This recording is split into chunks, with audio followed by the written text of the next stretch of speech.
35 वर्ष की आयु में बोध गया बिहार में बोधि वृक्ष के नीचे इनको ज्ञान की प्राप्ति हुआ, है ना।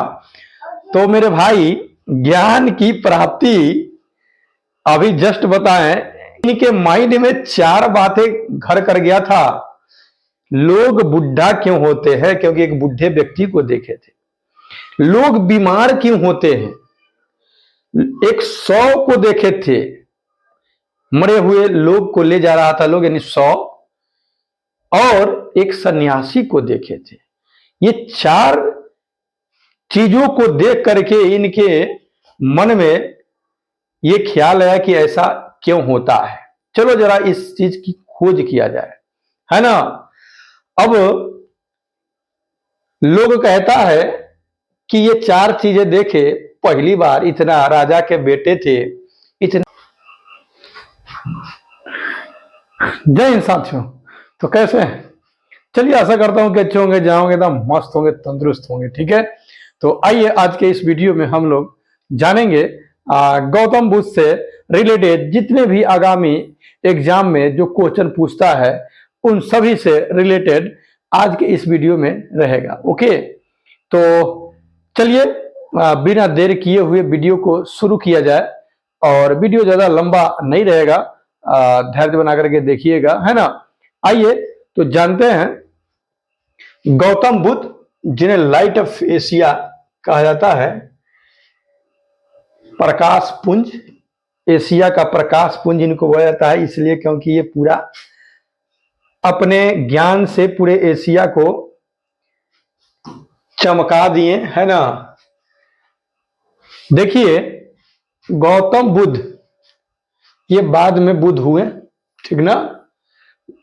पहले तो सिद्धार्थ थे, ठीक ना, बाद में गौतम बुद्ध हुए। देखिए ये क्या थे? एक महान दार्शनिक थे, ठीक है। बौद्ध धर्म के संस्थापक थे। दुगो तो हो गया बात। गौतम बुद्ध कौन थे भाई? तो गौतम बुद्ध बौद्ध धर्म के संस्थापक थे और एक दार्शनिक थे।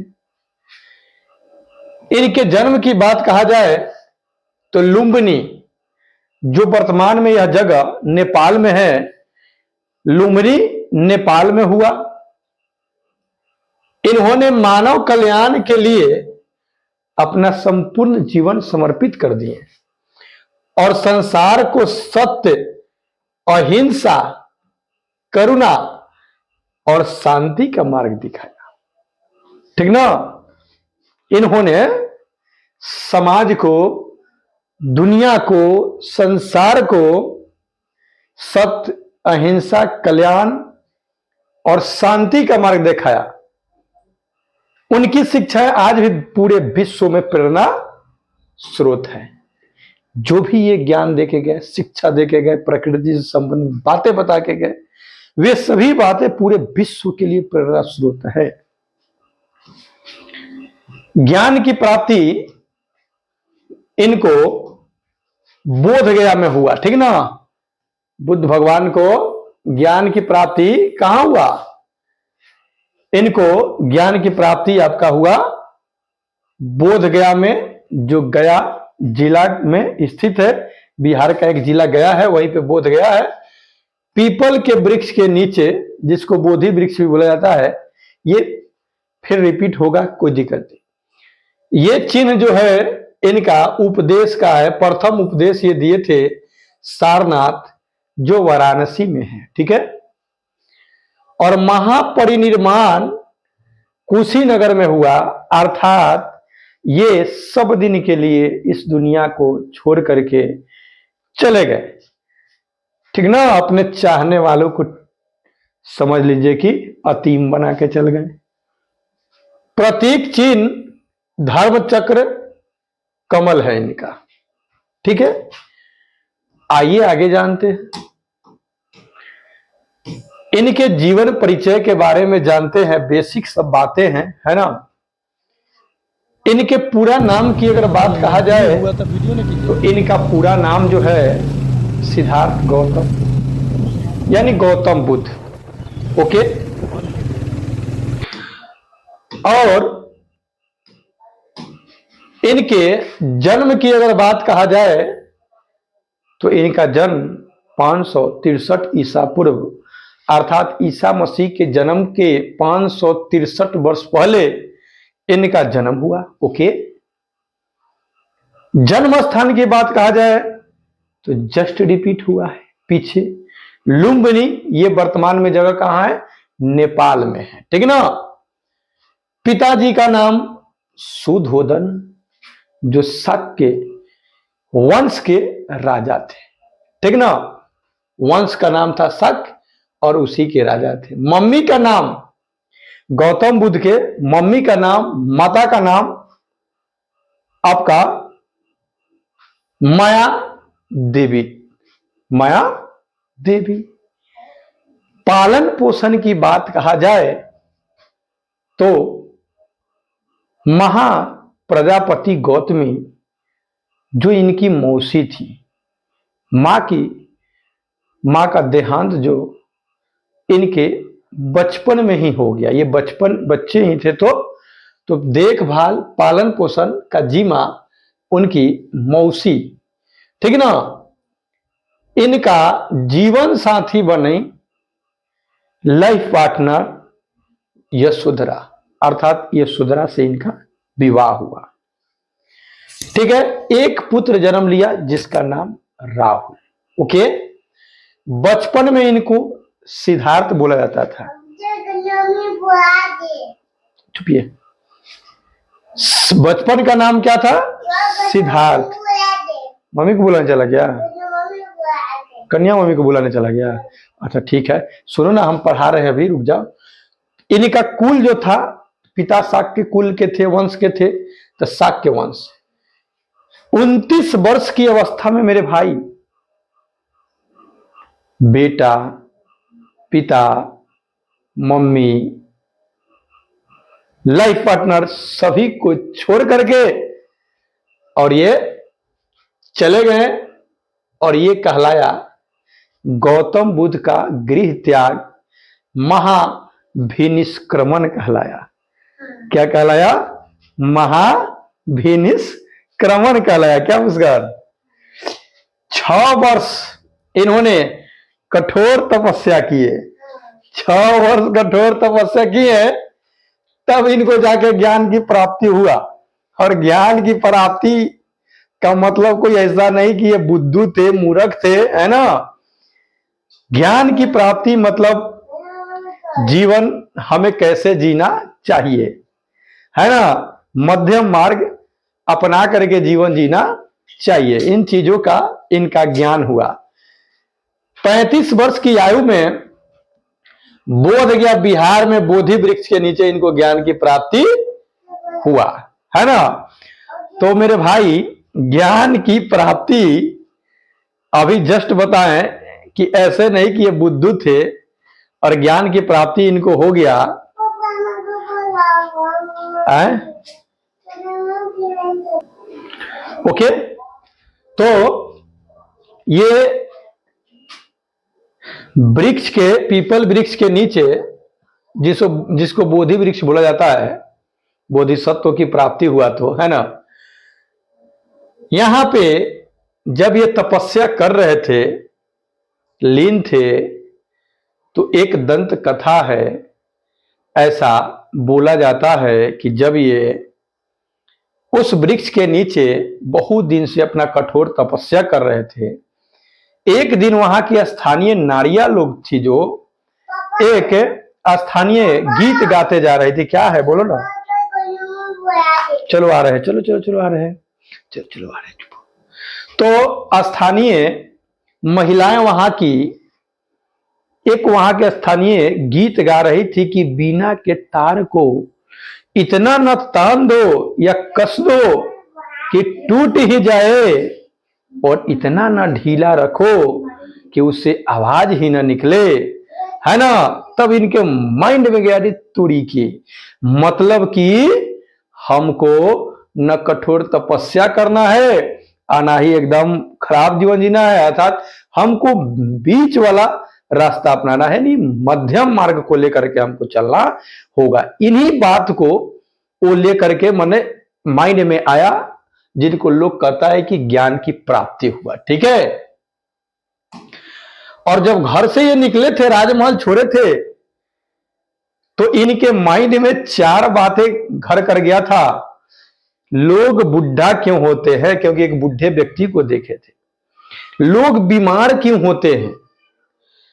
एक 100 को देखे थे, मरे हुए लोग को ले जा रहा था लोग, यानी 100, और एक सन्यासी को देखे थे। ये 4 चीजों को देख करके इनके मन में ये ख्याल आया कि ऐसा क्यों होता है, चलो जरा इस चीज की खोज किया जाए, है ना। अब लोग कहता है कि ये 4 चीजें देखे, पहली बार इतना राजा के बेटे थे, इतना सुख सुविधा से भरे हुए थे कि जिसका कोई हर हिसाब नहीं, कोई चीज से, ये सब चीज से दूर थे। वो बुढ़ा व्यक्ति को नहीं देखे थे, मरे हुए व्यक्ति को नहीं देखे थे, सन्यासी को नहीं देखे थे। ना रे भैया, ऐसा कोनो बात नहीं है, ऐसा थोड़ी हो सकता है जी कि 29 वर्ष का जो व्यक्ति हो गया, उनके दरबार में उनके पिताजी ही तो बूढ़े होंगे, उन्हें भी तो ये देखे होंगे, है ना। सन्यासी राजमहल में तो आता ही होगा, उसे भी देखे होंगे। कोई ना कोई उनके राज्य में या आसपास में किसी का मृत्यु हुआ होगा, वो तो देखे ही होंगे, है ना। तो ये थोड़ा सब कंट्रोवर्सी वाला, मतलब अलग अलग लोग अपना तर्क दिए हैं, है ना। लेकिन ये बोला जाता है कि हाँ जी, जब वो घर से निकले, ऐसे तो पिताजी सब सुख सुविधा उनको घर में ही दिए थे, क्योंकि ये लाडला थे, यही एक संतान थे जो आगे आपका शाक्य वंश के राजा बनते और उस राजपाट को चलाते। तो उनके पिता चाह रहे थे कि ये सब ऐसा, मतलब हर चीज से ये दूर रहे बंदा, है ना। आइए आगे, तो 35 वर्ष की अवस्था था, तो 29वें वर्ष में ये घर छोड़े, जिसको महाविनिष्क्रमण कहा जाता है। और 6 वर्ष की कठोर तपस्या करने के बाद, जंगल जंगल भटकने के बाद, 35 वर्ष की आयु में बोध गया, जो बिहार में यह स्थान है, बोधि वृक्ष के नीचे ज्ञान की प्राप्ति हुआ। ज्ञान की प्राप्ति के बाद ये क्या कहलाने लगे? बुद्ध कहलाने लगे। ओके, प्रथम उपदेश अपना दिए सारनाथ में, जो वाराणसी में है, जिसको धर्म चक्र प्रवर्तन कहा जाता है। क्या कहा जाता है? धर्म चक्र प्रवर्तन। जो पहला ये उपदेश दिए, लोगों को बताए, उसको धर्म चक्र परिवर्तन कहा जाता है। बौद्ध धर्म के संस्थापक इनको माना जाता है। 4 आर्य सत्य का उपदेश दिए, अष्टांगिक मार्ग बताए, जो आगे हम पढ़ेंगे, का पालन करने पर बल दिए। मध्यम वर्ग, मध्यम मार्ग अपनाने की बात करें, न अधिक भोग न अधिक तप। न अधिक भोग भी करना है, भोग विलास भी ज्यादा नहीं करना है, और न ज्यादा तपे करना है, मध्यम मार्ग अपनाना है। वही जो स्त्रियां की गाना सुनी, गीत सुने थे ना, उसी हिसाब से अपना चले का संदेश दिया। अहिंसा, करुणा, सत्य और दया पर विशेष बल दिए। पाली भाषा में उपदेश दिए। काहे भाई? पाली भाषा में काहे उपदेश दिए? तो पाली भाषा में इसलिए उपदेश दिए कि पाली भाषा जो था ना, आम जनों का भाषा था। आम जन मतलब कि सभी लोग, पढ़े लिखे हो नहीं हो, सब लोग जो थे ना, वो पाली भाषा का यूज करते थे, वो जानते थे, समझते थे। तो ये पाली भाषा में ही अपना उपदेश दिए। ठीक है,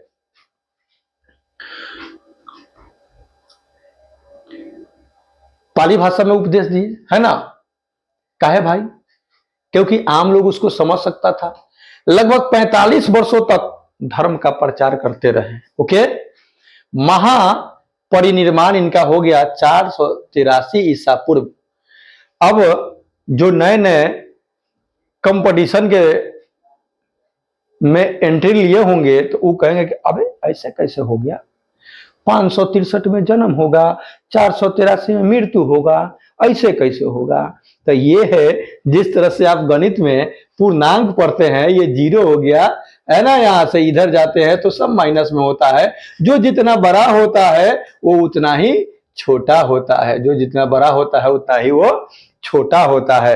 अर्थात अगर आपके पास 20 रुपया कर्जा है और किसी के पास 10 रुपया कर्जा है, तो कम कर्जा वाला कौन है? 10 रुपया ला। ठीक है, तो ये जो इधर की बात है ना, तो उधर जितना ज्यादा होगा उतना कम होगा, क्योंकि 0 ले लिया गया ईसा मसीह के जन्म को, अब बाकी उधर का क्या किया गया है। तब इसीलिए 563 में जन्म और 483 में इनका मृत्यु हुआ है। ठीक है, महापरिनिर्वाण कुशीनगर जो उत्तर प्रदेश में जगह है, वहां पे इनका महापरिनिर्वाण अर्थात ये सब दिन के लिए इस दुनिया को छोड़ के चले गए। प्रमुख इनका ग्रंथ है त्रिपिटक। त्रिपिटक में 3 गो ग्रंथ है, जिसका त्रि मतलब 3 हुआ, विनय पिटक, सुत्त पिटक, अभिधम पिटक। ठीक है, विनय पिटक, सुत्त पिटक और अभिधम पिटक। ओके, आइए आगे जानते हैं मेरे प्यारे। गौतम बुद्ध की प्रमुख शिक्षा, ये क्या शिक्षा दिए कि देख भैया, सत्य का पालन करना, झूठ साच मत बोलना, झूठ मत बोलना, साच बोलना, है ना।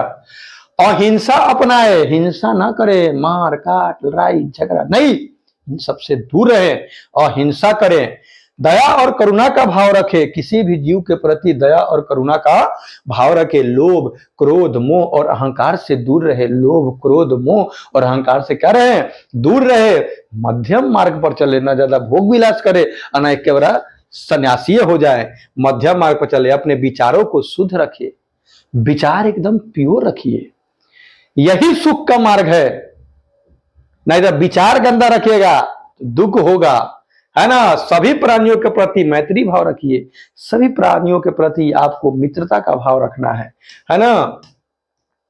4 आर्य सत्य ये बताए। दुख, जीवन में दुख है मेरे भाई, अगर दुख नहीं होता तो एक बच्चा जब जन्म लेता तो रोते रोते नहीं आता, है ना। ये जिंदगी में आएगा तो स्ट्रगल ही स्ट्रगल है। दुख का कारण क्या है? दुख का कारण है तृष्णा। तृष्णा यानी इच्छा। इच्छा ये करना है, वो करना है, ये चाहिए वो चाहिए। एक लड़का को अगर खिलौना नहीं मिलेगा तो रोएगा, क्योंकि वो अपने मन में इच्छा जता लिया था कि खिलौना हमको चाहिए, और जब नहीं मिलेगा तो वो क्या करेगा? रोएगा। बताओ तो उसके रोने का कारण क्या हुआ? इच्छा। अगर वो इच्छा नहीं रहता तो रोने का कारण ही नहीं बनता, है ना। तो ये बताएं कि दुख का कारण क्या है? वो है आपका तृष्णा है, इच्छा है ना। दुख का निरोध कैसे होगा? तो तृष्णा के निरोध से दुख का अंत संभव है। आप तृष्णा इच्छा इस सबको क्या कर दीजिए? त्याग दीजिए, है ना। बहुत भिक्षु को देखते हैं ना, वो जहां तहां से अपना मांग करके खा लेते हैं, उनको कोई ज्यादा कुछ की जरूरत नहीं पड़ता है ना। दुख निरोध का मार्ग अष्टांगिक मार्ग, 8 गो ये मार्ग बताया कि इस पर चल करके आप दुख का निरोध कर सकते हैं, ठीक ना। दुख का निरोध मतलब कि तृष्णा को खत्म, इच्छा को खत्म, ठीक है। दुख का निरोध का मार्ग है। ओके, अष्टांगिक मार्ग में है सम्यक दृष्टि, सही दृष्टिकोण किसी के प्रति रखिए, सम्यक संकल्प, सही विचार कीजिए, है ना। सम्यक वाणी, सही मतलब किसी के प्रति सही विचार वाणी रखिए, है ना। किसी के प्रति मतलब उतना ठोस मत बोलिए, है ना। सम्यक कर्म, सही आचरण रखिए। सम्यक आजीव मतलब सही आजीविका कीजिए। आजीविका मतलब जो आपका इनकम का स्रोत है वो गलत ढंग का नहीं होना चाहिए, गलत तरीका से इनकम को कलेक्ट नहीं किया गया हो, ठीक है। सम्यक स्मृति और सही सजगता रखिए, और सम्यक समाधि और सही ध्यान कीजिए। ये 8 वो मार्ग बताएं सुख रहने का, ठीक ना, मतलब दुख को खत्म करने का। ओके, आइए कुछ इससे रिलेटेड हम लोग थोड़ा बहुत और रिपीट ही क्वेश्चन होगा।